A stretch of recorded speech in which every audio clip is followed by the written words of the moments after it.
Hello, today I will show you how to replace the old AirPod cushions on these SONY MDR-7509HD headphones. These are great, but also very old headphones, and it's shame to throw them away.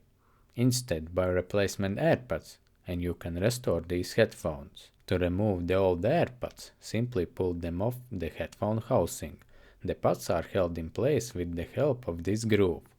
The average size for the new AirPods should be around 100 mm. Before installing the new AirPods, stretch their edge slightly. Insert the edge of the new AirPod into the groove of the headphone housing. Hold the insert edge in place with the fingers of one hand, while using the other hand to put on the remaining edge into the groove.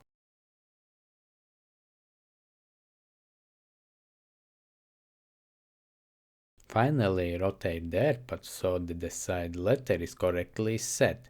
Install the second replacement AirPod in the same way and you will have a refreshed pair of headphones.